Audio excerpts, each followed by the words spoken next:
देवेंद्र फडणवीस हे अफवा पसरवत नाही आहेत, तर ते भारतीय जनता पक्षाच्या राष्ट्रीय धोरणानुसार खोटं बोलत आहेत. आय रिपीट, भारतीय जनता पक्षाच्या राष्ट्रीय धोरणानुसार ते खोटं बोलत आहेत. जसे नरेंद्र मोदी बोलत आहेत, अमित शहा बोलत आहेत, तसे त्यांचे हे राज्यातले नेते खोटं बोलत आहेत. माशेलकर अहवाल काय आहे हा त्यांनी टेबलावर ठेवावा ना. देवेंद्र फडणवीस यांनी, त्यांना कोणी अडवलं आहे? ते राज्याचे मुख्यमंत्री आहेत ना. हां, हवेत कसले तीर मारताय तुम्ही? तो अहवाल ठेवा.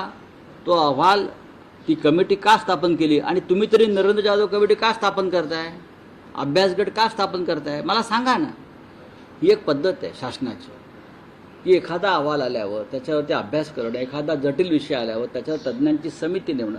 मुख्यमंत्री आणि मंत्रिमंडळ हे प्रत्येक विषयामध्ये एक्सपर्ट किंवा तज्ज्ञ नसतं. त्यासाठी इतर तज्ज्ञांची मदत घेऊन आपल्याला निर्णय घ्यायचा असतो. आम्हाला नाही पटलं, आम्ही फेटाळून लावलं. राज ठाकरे आणि उद्धव ठाकरे एकत्र येण्याच्या चर्चांवर मुख्यमंत्री देवेंद्र फडणवीस यांनी उपहासात्मक टोला लगावला आहे की माझ्या शुभेच्छा आहेत, लोकांनी एकत्र राहावं.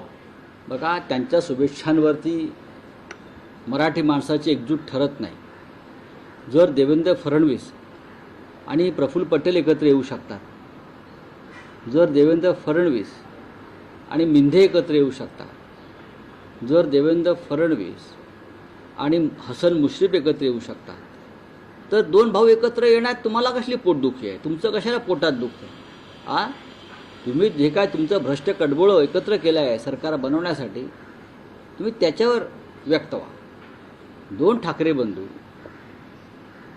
दोन एकाच विचाराचे नेते एकत्र येतात, तुम्ही अस्वस्थ होत आहे, तुम्हाला फ्रस्ट्रेशन आलेलं आहे, तुम्हाला वैफल्य आलेलं स्पष्ट दिसतंय की आता आपलं काय होतं. एकनाथ शिंदे म्हणतात की कधी काळी संपलेला पक्ष असं ज्याला हिनावलं गेलं त्याकडेच आता विनवण्या केल्या जात आहेत युतीसाठी एकत्र येण्यासाठी. असं आहे की कधी काळी एकनाथ शिंदे सुद्धा देवेंद्र फडणवीसांना सगळ्यात भ्रष्ट नेता म्हणत होते, किंवा